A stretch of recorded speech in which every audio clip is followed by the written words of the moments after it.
રોટલી ઓછી પડશે જ્યારે તમે બનાવશો આ રીતે શાક। Hello friends, welcome to kitchen art. Friends, આજે આપણે છાશમાં 1 કપ જેટલો ચણાનો લોટ નાખીને એકદમ યુનિક રીત સાથે શાક બનાવીશું। આ શાક બનાવવા માટે ના તો આપણે લોટને શેકીશું, ના તો બેટર બનાવીશું।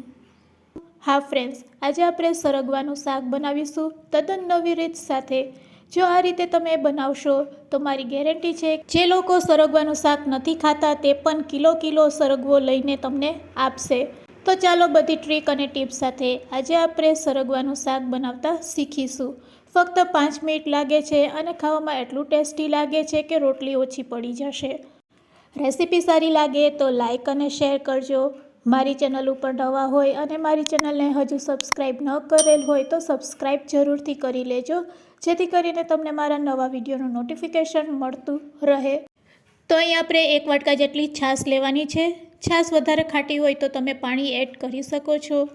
તો અહીં આપણે ના તો બહુ મોરી છાશ લેશું, ના તો બહુ ખાટી છાશ, એવી છાશ આપણે લેવાની છે। હવે આ છાશમાં આપણે લસણ, આદુ અને કોથમીરવાળી પેસ્ટ એડ કરશું 1 ચમચી જેટલી, જેનાથી આ છાશનો ટેસ્ટ છે તે 4 ગણો વધી જશે। તો ચાલો તેને આપણે સાઈડમાં રાખી દઈએ। હવે આપણે 6 થી 7 નંગ સરગવાની સિંગ લેશું। સરગવાની સિંગ એકદમ તાજી અને લીલી લેવાની।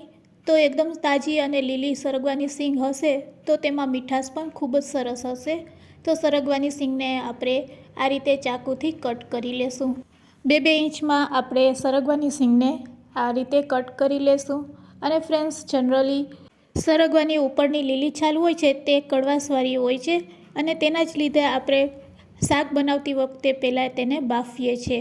તો ફ્રેન્ડ્સ, આપણે પણ સરગવાના ટુકડા કર્યા પછી તેને બાફીશું।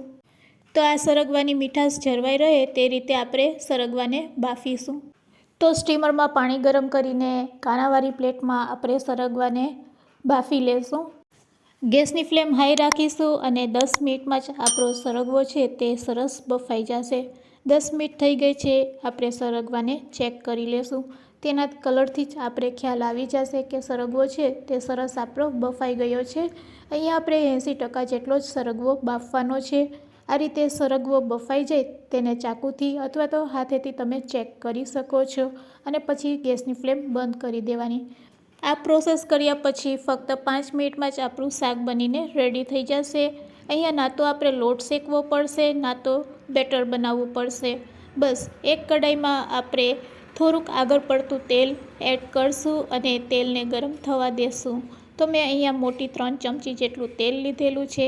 આ રીતે તેલ ગરમ થઈ જાય એટલે તેમાં અડધી ચમચી જેટલું આપણે જીરું એડ કરશું, સાથે તેમાં અડધી ચમચી કરતાં ઓછી હિંગ એડ કરશું।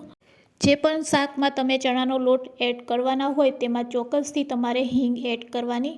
જીરું સરસ કકડી જાય એટલે તેમાં આપણે પહેલાં રેડી કરેલી જે છાશ છે તે એડ કરશું। તો ફ્રેન્ડ્સ, છાશ એડ કરતી વખતે ખાસ ધ્યાન રાખવાનું કે આપણે ગેસની ફ્લેમ પહેલાં બંધ કરી દેવાની।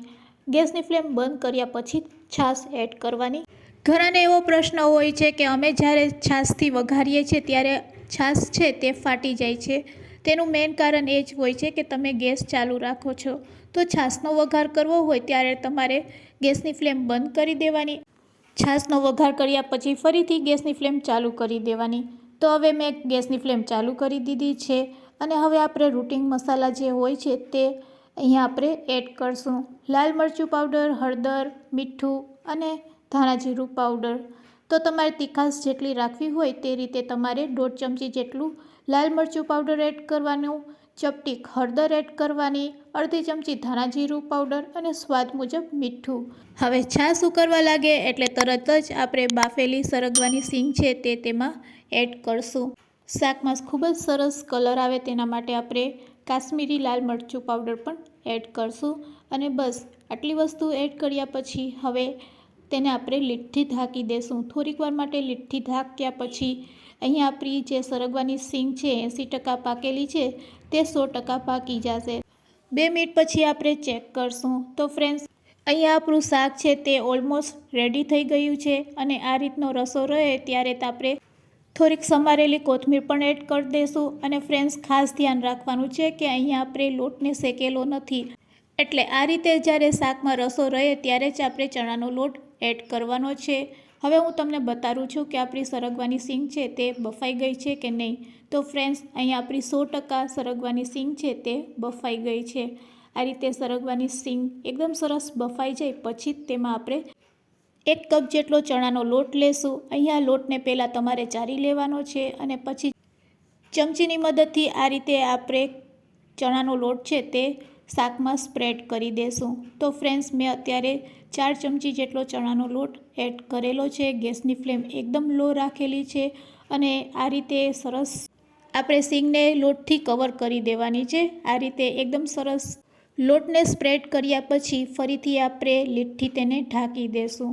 લીડથી ઢાંક્યા પછી તેને આપણે 3 મિનિટ માટે આ રીતે જ રહેવા દેશું. 3 મિનિટ પછી તમે જોઈ શકો છો લોટ એકદમ સરસ શાક ભેગો મિક્સ થઈ ગયો છે અને શાકમાં આ રીતે ઉપર તેલ દેખાવા લાગે એટલે આપણે તેને ચમચાથી એક વખત હલાવી લેશું. તો લો ફ્લેમ ઉપર છાશનો ભાગ બિલકુલ ન રહે તે રીતે આપણે તેને પકાવીશું. તો ફ્રેન્ડ્સ, ઓલમોસ્ટ આપણું શાક બનીને રેડી થઈ ગયું છે, તમે જોઈ શકો છો. તો આ રીતે તમે શાક બનાવશો તો તમારી સરગવાની સીંગ છે તે તૂટશે પણ નહીં અને લોટ પણ કાચો નહીં રહેશે. શાકમાંથી તેલ છૂટું પડવા લાગ્યું છે. આ રીતે શાકમાંથી તેલ છૂટું પડવા લાગે એટલે આપણે ગેસની ફ્લેમ બંધ કરી દઈશું. ગેસની ફ્લેમ બંધ કરીને હવે તેમાં આપણે કોથમીર એડ કરશું.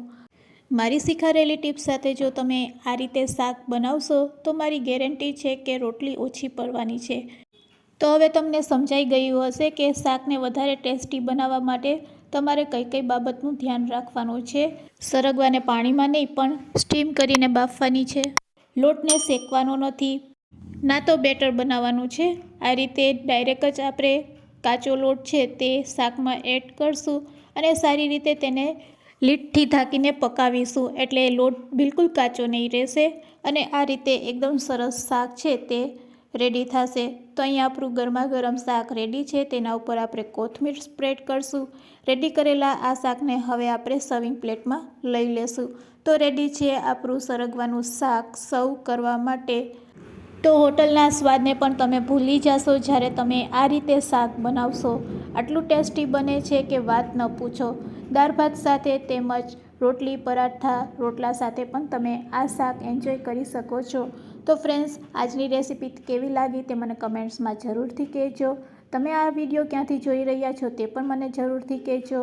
વિડીયો થોડોક પણ યુઝફુલ લાગ્યો હોય તો એક લાઇક જરૂરથી આપજો અને હા, તમારા ફ્રેન્ડ્સ, મિત્ર અને ગ્રુપમાં શેર કરવાનું ભૂલશો નહીં. Thanks for watching. ફરી મળીશું એક નવી રેસીપી સાથે.